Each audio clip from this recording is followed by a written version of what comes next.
Bien le bonjour et bienvenue dans cette nouvelle vidéo. Mine de rien, on n'en est qu'à la 6e vidéo et pourtant on a appris pas mal de choses grâce auxquelles on commence à faire des petits programmes qui commencent à ressembler à quelque chose. Préparez vos claviers, inspirez un bon coup et c'est parti.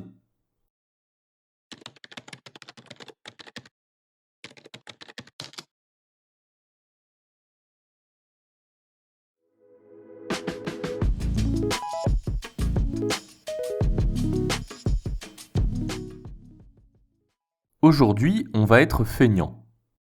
Dans un jeu, on va souvent retrouver des situations ou des actions qui se répètent énormément de fois.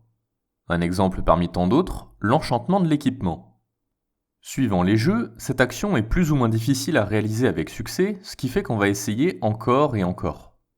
Voyons ça d'un point de vue programme. On pourrait écrire le détail et les calculs nécessaires à effectuer un enchantement et déterminer si c'est une réussite ou pas, tout ça pour un PNJ dans une ville bien précise. Puis, quand on va coder la prochaine ville, on va réécrire le même procédé pour un autre PNJ et ainsi de suite pour chaque ville ou camp dans lequel on voudra placer un PNJ permettant d'enchanter notre équipement.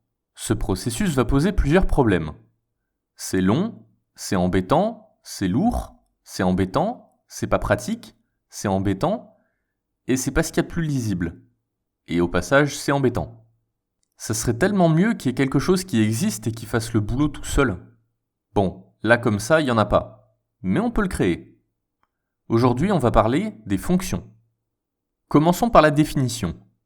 Une fonction, c'est du code qui va être mis dans un coin qui va servir à faire une tâche bien spécifique et qu'on va appeler quand on en a besoin. Au niveau de son fonctionnement général, on va lui donner des données à traiter, ça s'appelle des arguments, elle va effectuer des actions et elle va renvoyer une valeur, qui s'appelle une valeur retournée. Je le précise dès maintenant, cette valeur, il n'y en a qu'une. Une fonction ne peut pas renvoyer plusieurs valeurs. Une petite analogie très simple pour bien se représenter tout ça. En cuisine, on prend des ingrédients, les arguments, on utilise la fonction cuisiner et on obtient un gâteau, la valeur retournée. Pour construire une fonction, c'est pas bien compliqué parce qu'elles ont toutes la même structure. On commence par indiquer le type de la fonction. Ce type va être déterminé en fonction du type de la valeur retournée. Si elle renvoie une valeur numérique, son type sera par exemple int ou double. Par contre, si elle renvoie du texte, son type sera string. On rajoute ensuite le nom de la fonction. L'idée, c'est que ce soit quand même explicite sur l'intérêt de la fonction, un peu comme pour les variables. Après ça, entre parenthèses, on va avoir les arguments qui vont être traités par la fonction. Le nombre de ces arguments dépend complètement de la fonction et de ce qu'elle va faire. Ça peut aller de 0 jusqu'à tout plein. Et enfin, les accolades qui vont, comme d'habitude, délimiter la liste des instructions à effectuer. Ah, et petite information cadeau, le nom d'une variable est unique. Si on déclare une variable qu'on appelle nombre, de type int, on ne pourra pas créer une autre variable nombre, mais cette fois de type double. Le programme va se lancer et paf, ça fait des chocs à pic. Et surtout, il va indiquer un conflit de nom de variable et il ne va pas se lancer. Pourtant, sur le même principe, deux fonctions peuvent avoir le même nom à condition que leurs arguments soient de type différent. Par exemple, on va pouvoir avoir la fonction calcul de type int qui prend des arguments de type int et une autre fonction calcul, mais cette fois de type double, qui va prendre des arguments de type double. Ça, le programme l'accepte et ça porte un nom, ça s'appelle la surcharge d'une fonction. À quoi ça sert d'avoir la même fonction mais dans des types différents ? Quand on déclare une variable, on crée un espace de stockage en mémoire. En fonction du type de variable qu'on déclare, l'espace utilisé va être plus ou moins grand. Par exemple, quand on vous dit de préparer une cage pour un animal, si on vous dit que l'animal c'est un pachyderme, vous allez préparer une grande cage. Alors que si on vous dit que c'est un rongeur, vous allez préparer une petite cage. Là, c'est le même principe. Généralement, les variables de type int sont stockées sur 4 octets, alors que celles de type double vont être stockées sur 8 octets. Tout le monde sait ce que c'est un octet ? Oui ? Non ? Bon, je vais pas m'attarder dessus, si ça intéresse du monde, je ferai éventuellement une vidéo dessus, mais pour faire court et simple, l'unité de base en informatique, c'est le bit. L'information stockée là-dessus, c'est 0 ou 1, c'est du binaire. Un regroupement de 8 bits compose une cellule de mémoire qui s'appelle un octet. Le préfixe oct signifie 8. À partir de 1000 octets, on parle de kilo-octets. À partir d'1 million, on parle de mégaoctets, 1 milliard, gigaoctets, etc. Alors pour ceux qui connaissent, oui je sais c'est pas les valeurs précises, en vrai c'est un petit peu plus compliqué que ça, mais encore une fois c'était pour donner un ordre d'idée. Alors oui, dit comme ça, une variable qui occupe 8 octets, ça a l'air un peu ridicule. Mais imaginez sur un serveur de jeu qui va accueillir 10 millions de joueurs, le code va créer une variable propre à chaque joueur. Du coup, rien que pour stocker cette variable en mémoire, elle va consommer 80 mégaoctets. Pour une variable. Une variable pour un code de jeu, en comparaison, c'est ce grain de sable pour cette plage. Pour résumer, l'idée c'est d'optimiser l'utilisation des types de variables pour optimiser le programme. Un programme optimisé gagnera en fluidité, en temps de réponse, etc. C'est donc un élément qui a son importance, pas forcément dans l'immédiat, mais qu'il faut garder en tête. Allez, on va créer une fonction parce que ça parle, mais je veux coder moi. Dans le jeu mobile Warhammer 40 000 Combat Cards, un trait de carte qui s'appelle Berserk fait que quand elle subit des dégâts, ses propres dégâts augmentent en fonction de son niveau de Berserk. Une carte ayant des dégâts à distance de 20 et des dégâts de corps à corps de 50, si elle prend des dégâts et que son niveau de Berserk est de 1, ses dégâts vont augmenter de 3 et passer à 23 pour la distance et 53 pour le corps à corps. Elle va ainsi gagner 6 points de dégâts si elle est Berserk niveau 2, 9 points de dégâts si elle est Berserk niveau 3, etc. On peut donc se représenter ce gain de stats via le trait Berserk comme ça. On va créer une fonction qui va nous permettre de calculer la prise de dégâts en fonction du niveau de Berserk et de nous renvoyer la valeur de la nouvelle stat calculée. Sachant qu'on va renvoyer un entier positif, le type de la valeur retournée sera int. La fonction sera donc de type int. Pour que ce soit clair, on va l'appeler Berserk. Et les arguments qu'elle va utiliser, on va dire qu'il va y avoir une variable niveau Berserk de type int et une variable stat de type int. Le calcul qu'on va faire, on va dire que stat égale stat plus, entre parenthèses, 3 fois le niveau de Berserk. Comme je l'ai dit tout à l'heure, l'idée étant d'augmenter la statistique de 3 par niveau de Berserk. Et enfin, quand le calcul est fait, on va retourner stat, donc on va écrire return stat. Tiens d'ailleurs, ça vous rappelle rien ? Là où on écrit nos programmes depuis le début. Et oui, c'est une fonction. La fonction principale int_main qui à la fin renvoie 0. En soi, tout fonctionne dans une fonction. C'est fonctionception. Bref, maintenant qu'on a fait la fonction, on va écrire le programme principal qui va nous permettre d'appeler cette fonction. On va commencer par créer les variables statistique distance et statistique corps à corps, qu'on va initialiser à 20 et 50. On va créer aussi la stat Berserk, qu'on va initialiser à 1. On va dans un premier temps afficher les statistiques de la carte. On va ensuite dire que notre carte subit des dégâts et que Berserk s'active. On va ensuite recalculer notre statistique de distance en appelant la fonction Berserk et en lui indiquant que les arguments à utiliser seront statBerserk et statDist. On fait la même chose pour la statistique de corps à corps. Et enfin, on réaffiche les statistiques de notre carte.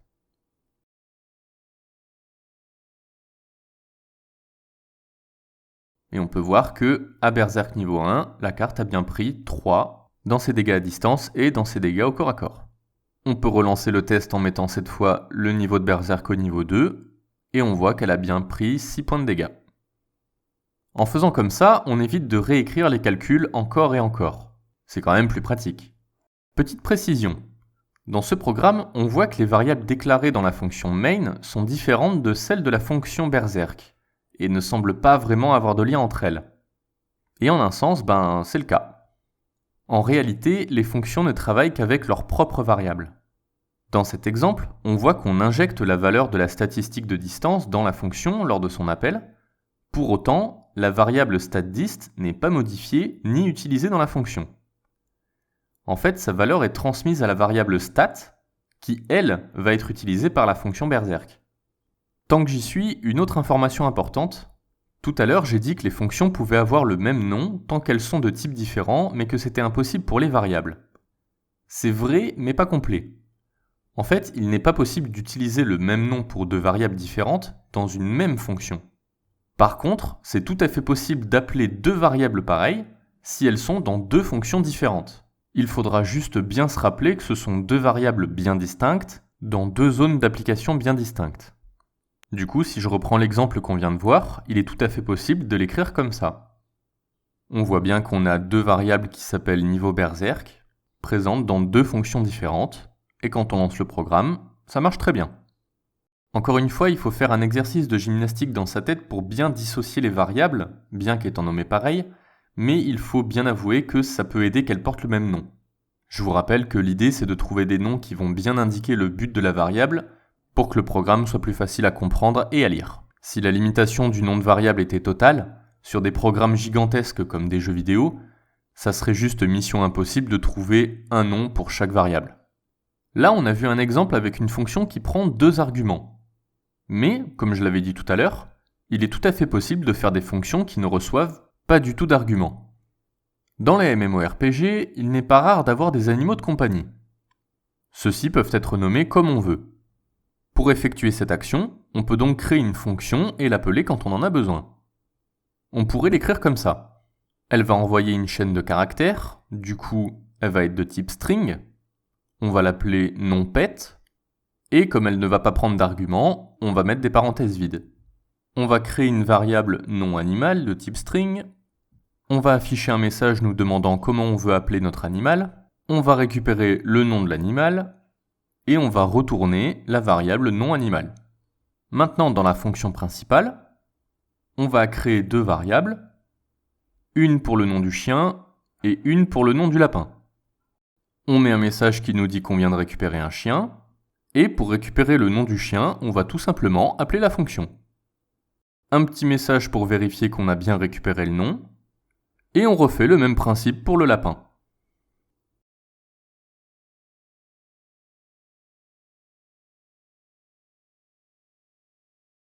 Comme ça, pas de prise de tête. Il est également possible de créer des fonctions qui ne renvoient pas de valeur. Vous allez me dire, ok, mais on a vu tout à l'heure que le type de la fonction était déterminé par le type de la valeur retournée. Si elle ne renvoie pas de valeur, la fonction n'a pas de type ? Eh bien si, ça a été prévu pour ce genre de fonctions, elles vont être de type void, ce qui veut dire néant. C'est une fonction sans type quoi. Ces fonctions vont uniquement effectuer une série d'instructions sans renvoyer de résultat à la fin. Par exemple, si on veut coder à l'appel des PNJ qui vont dire la même chose, on peut créer une fonction qui va afficher un message. On va par exemple appeler void message PNJ, sans argument, et ce qu'elle va faire, elle va afficher un message qui dit bien le bonjour aventurier, blablabla blablabla. Et dans la fonction principale, on va représenter l'événement d'aller parler au PNJ en mettant un petit message comme quoi on s'approche de lui pour lui parler, et on appelle la fonction pour afficher le dialogue.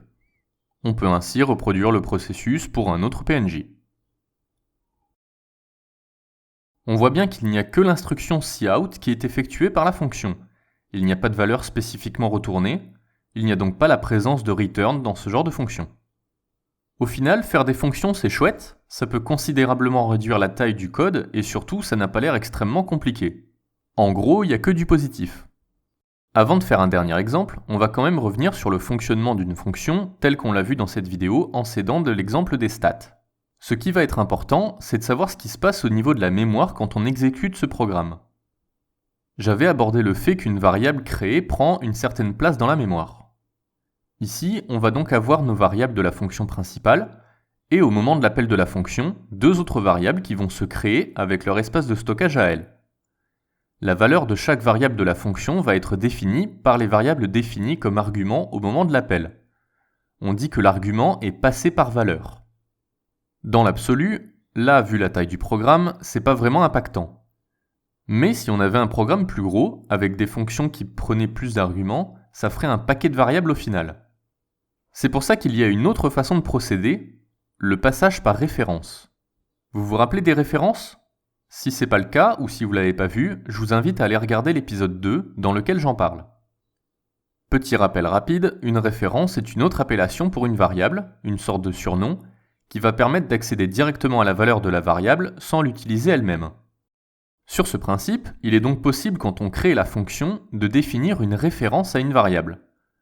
On n'aura donc plus une variable dans la fonction principale avec sa valeur et une variable dans la fonction avec sa valeur, donc deux variables dissociées, mais une variable dans la fonction principale et une référence dans la fonction pointant directement sur la valeur de la variable de la fonction principale. En faisant ça, j'imagine que vous le voyez venir, contrairement à la méthode de passage par valeur, le passage par référence va impliquer des modifications de la valeur de la variable, si modifications il y a dans la fonction. C'est donc une méthode beaucoup plus dangereuse, mais qui a bien entendu ses intérêts. Pour reprendre l'exemple précédent, on va pouvoir changer le type de la fonction en mettant void et indiquer au niveau de ses arguments directement les stats distance et corps à corps. On modifie les instructions pour effectuer les calculs directement sur les statistiques de distance et de corps à corps. Et enfin, dans la fonction principale, on appellera la fonction berserk une seule fois, ce qui permettra de modifier les deux statistiques d'un coup. Ce qui dans ce cas facilite l'écriture et le traitement. En plus, l'autre avantage, c'est au niveau de la mémoire. Avec cette méthode, il n'y a pas de variable supplémentaire de créer, c'est donc plus léger pour le programme. Il existe une troisième façon de procéder qui va reprendre le principe du passage par référence, mais avec un peu plus de sécurité, vu que ça va protéger des modifications la valeur de la variable pointée par la référence. Cette méthode, c'est le passage par référence constante. Les constantes, on en a déjà parlé dans l'épisode 3, pareil que tout à l'heure, si vous avez oublié ou si vous ne l'avez pas vu, je vous invite à la regarder. Je ne vais pas faire d'exemple pour cette méthode parce qu'il n'y a pas de changement dans la méthode de fonctionnement, c'est juste que la valeur ne sera pas modifiable. On va juste regarder la syntaxe rapidement. Au moment de la création de la fonction, on va déclarer la référence et on va simplement indiquer que c'est une constante.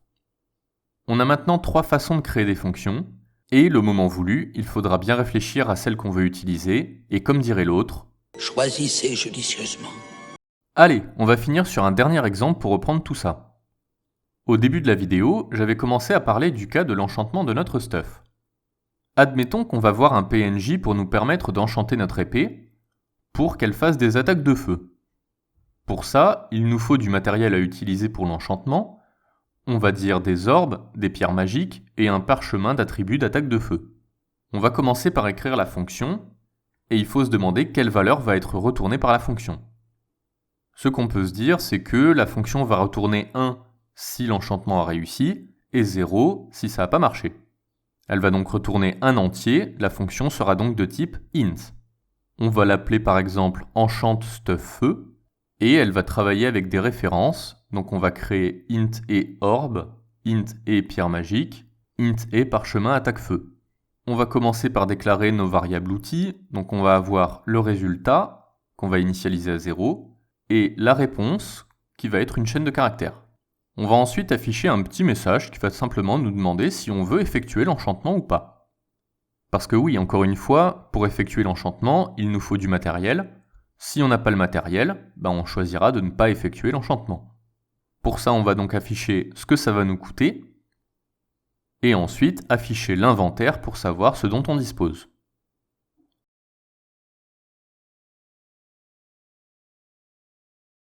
On va récupérer notre réponse, et comme on va avoir 2 cas possibles, on va mettre en place un if.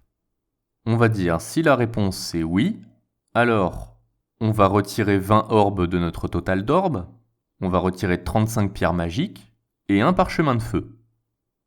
On va également indiquer que l'enchantement s'est bien passé en affectant 1 à la variable résultat. Sinon, si on choisit de ne pas faire l'enchantement, le PNJ va simplement nous dire « à bientôt ». Les instructions étant finies, on va retourner le résultat. Dans la fonction principale, on va créer nos variables orbe, qu'on va mettre à 159 par exemple, pierre magique, on va mettre 35, parchemin d'attaque feu, on va en mettre 1, et le résultat de l'enchantement, qu'on va mettre à 0 pour l'instant. Comme tout à l'heure, un cout pour représenter l'événement d'aller parler au PNJ qui va nous permettre de faire l'enchantement.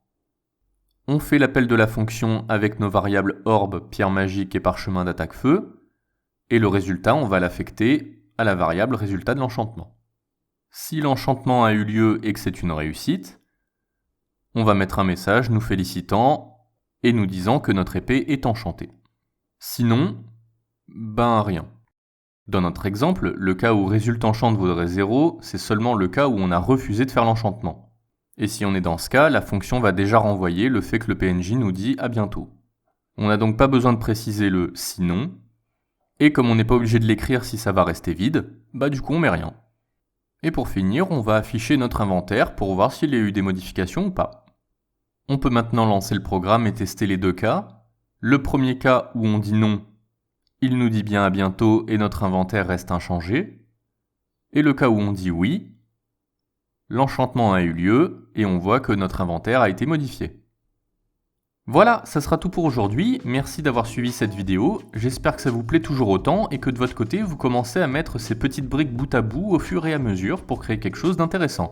N'oubliez pas de faire des tests de votre côté, la meilleure façon d'apprendre, c'est de pratiquer. À bientôt!